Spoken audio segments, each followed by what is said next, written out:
এই লজ্জাশীলতা এখনকার মেয়েদের মধ্যে আপনি আমাকে দেখান। এই লাজুক ভঙ্গিতে হেঁটে আসা মেয়েদের যে হাঁটাটাও পর্দা, মেয়েদেরকে কে বুঝাবে হাঁটার মধ্যেও পর্দা আছে? কে বুঝাবে যে গলার ভয়েসে পর্দা আছে, চোখের চাহনিতে পর্দা আছে? একটা মেয়ে সবকিছু ঢেকেছে, মনে করেন চোখটা ঢাকে নাই, এই চোখ দুটো দেখেই একটা ছেলে তার প্রেমে পড়তে পারে। একটা ছেলে হিসেবে বলছি, এটা সম্ভব। একটা হাতের কবজি দেখে আপনি একটা মেয়ের প্রেমে পড়তে পারেন, ভালো লাগতে পারে, সম্ভব। মেয়েদেরকে আল্লাহ পাক এত সুন্দর করে সৃষ্টি করেছে। আল্লাহ পাকের সবচেয়ে শ্রেষ্ঠ সৃষ্টি হচ্ছে মেয়েরা। মানুষ তো অবশ্যই, তারপরে মেয়ে মানুষ।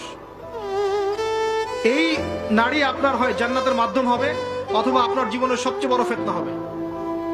কারণ নবী সাল্লাল্লাহু আলাইহি ওয়াসাল্লাম বলেছেন, আমি পুরুষদের জন্য মহিলাদের চেয়ে বড় কোনো ফিতনা রেখে যাচ্ছি না। প্রচন্ড বড় ফিতনা হতে পারে, সাবধান। তো এখানে দেখেন মেয়ের হাঁটার বর্ণনা আল্লাহ পাক দিয়েছেন।